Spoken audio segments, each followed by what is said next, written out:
everything ready. Sit down, turn the camera on, and what does my neighbor do? My neighbor starts to cut the grass. So just bear with me because I'm filming this video. Anyways, got my coffee because it is a pretty cold day outside and it's drizzling. So why they decided to start cutting the grass? So I have read 49 books this year, which is absolutely wild.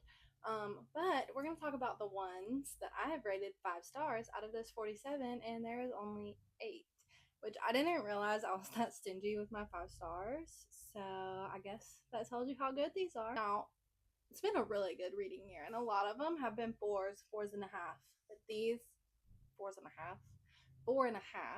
But these are my 5 stars, the best of the best. So stick around if you want to hear about those.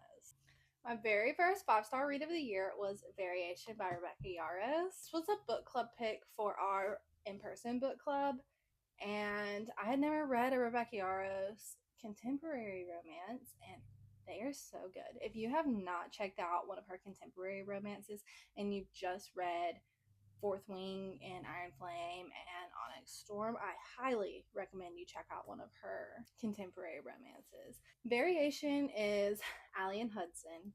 Hudson is top tier boyfriend material.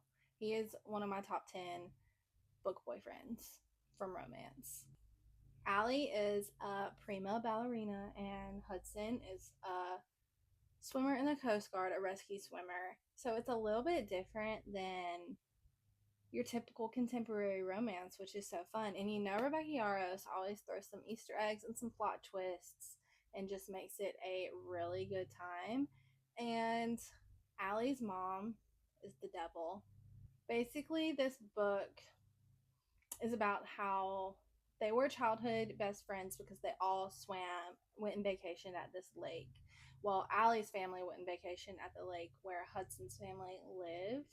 And it was Allie's family's vacation home that they stayed at every summer. So every summer they would hang out and be inseparable. And then the night he left for basic training, something terrible happened. And it's basically the story of like why they didn't talk for 10 years. And then there's a little bit of a mystery aspect because you're like, well, what did he do that was so bad that they didn't talk for 10 years? And then you find it out. You find out why Allie's mom's the devil. It's really, really good. And it's very different than just your typical contemporary romance or romance in general. Because we know Rebecca Yarros always gives us. The next book is A Court This Cruel and Lovely by Stacia Stark. Now, this is a not as well known fantasy book, and this follows Priska and Lorien. Priska has this recurrent dream. She's a human, has this recurrent dream of these green eyes.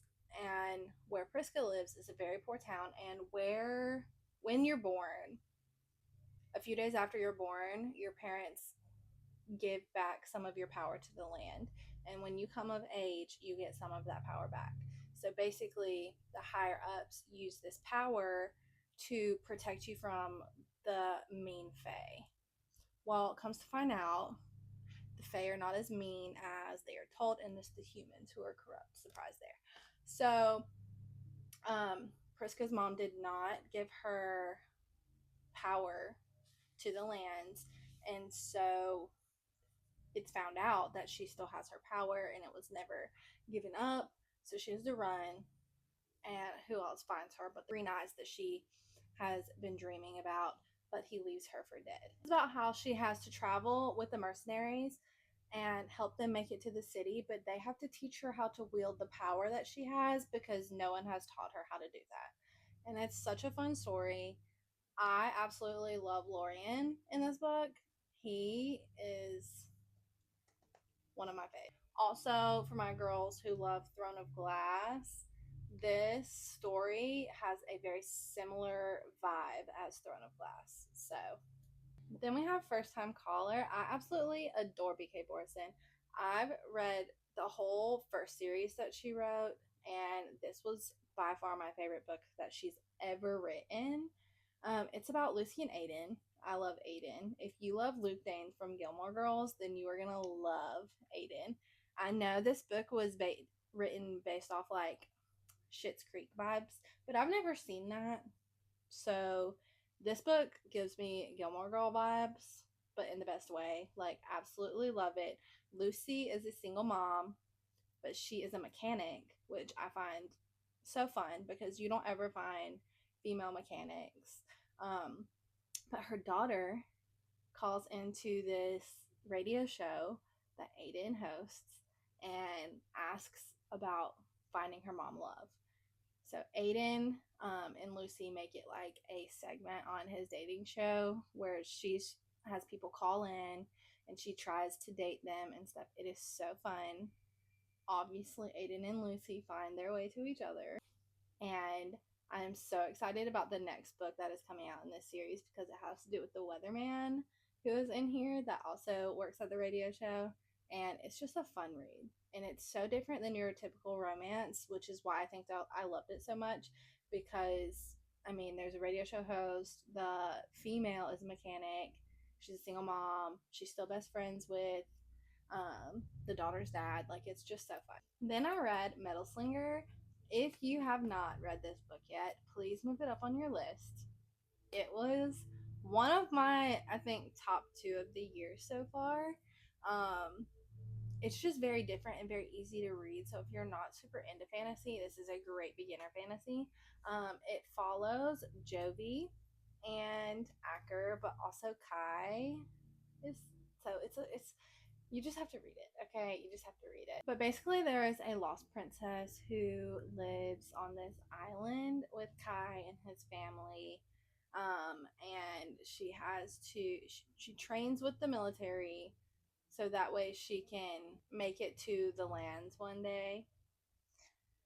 And you find out why she has to make it to the lands one day. Then she meets Acker, who tries to arrest her, and she basically breaks like this 1,000-year-long peace treaty.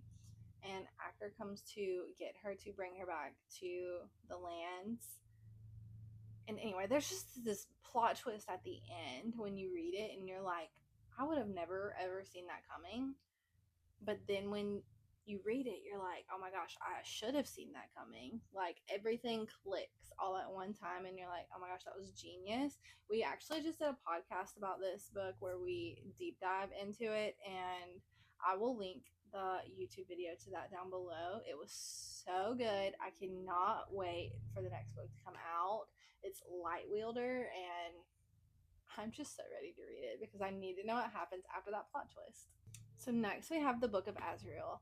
I have never read a book like this before. It's like a dark fantasy, which I had never read before. But basically, Sam Keel, also Liam, they're the same person. He just has different names. Is a god, and Diana is actually the morally gray one in this book. So it's fun to have a female who is morally gray. But Liam is just like a big old cinnamon roll who is kind of depressed. Diana is the one who brings him out of that, but she is also the most BA FMC that I have ever read about. And she's the villain, but he would burn down the whole entire world for her. And I love how kind of like a god is the MMC because you don't really see that often, but it is so fun.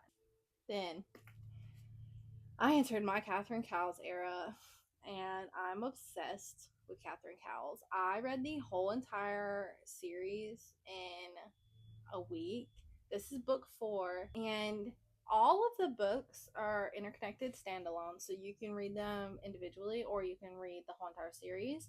But basically, they're romantic suspense books, and they all follow along the same family, but it's like an adopted family. This one is about Arden and Lincoln. Lincoln is Arden's brother's best friend. I'm obsessed with the brother's best friend trope. He also owns the hockey team that her brother plays for.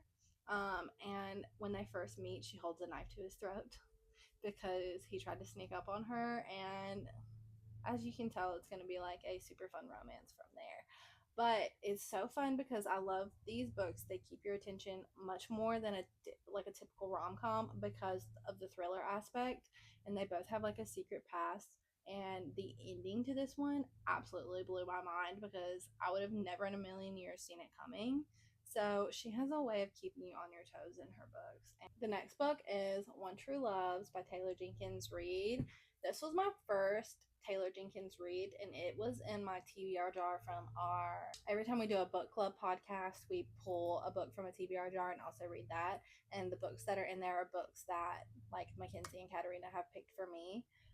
So we actually have all three read this one, and it is heartbreaking.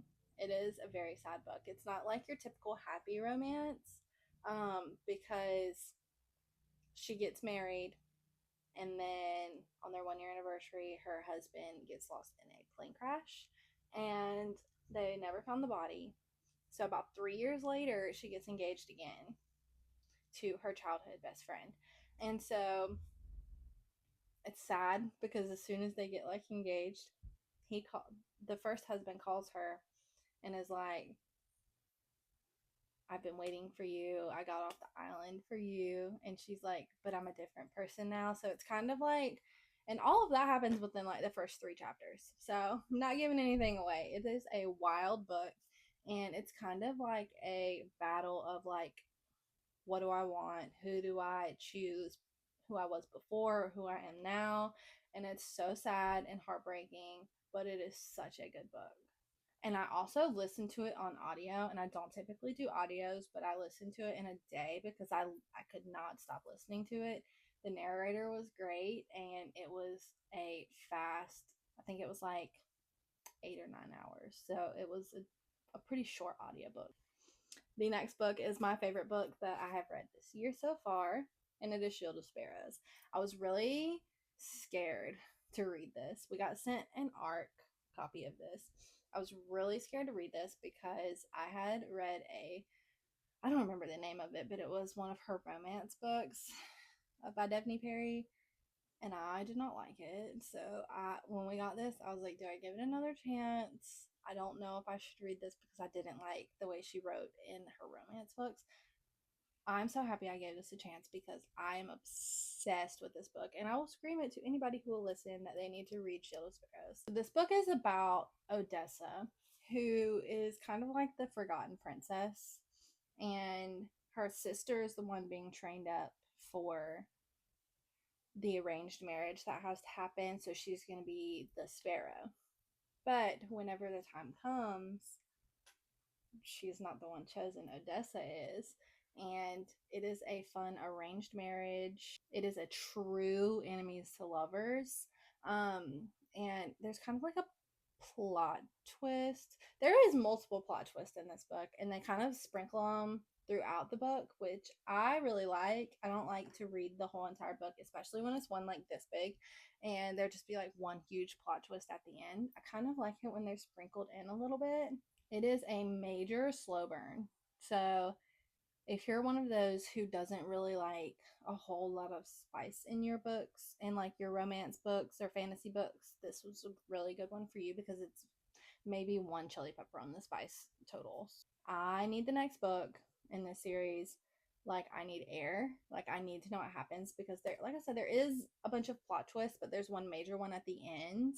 And the FMC is basically just like this princess who has defined her inner warrior because she was not the one trained for this. And the FMC is a literal monster. Like, he is literally a monster. So it is a super fun time. So those are all of my 5-star reads so far this year.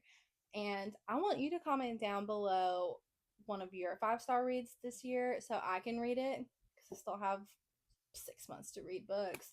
So maybe that can make it on my end of the year 5-star list. I'm open to fantasy, romance, rom-coms, romantic suspense. I don't like thrillers. Please do not recommend me a thriller because I will not read it. But yeah, comment your recommendations down below so I can add some more books to my TBR.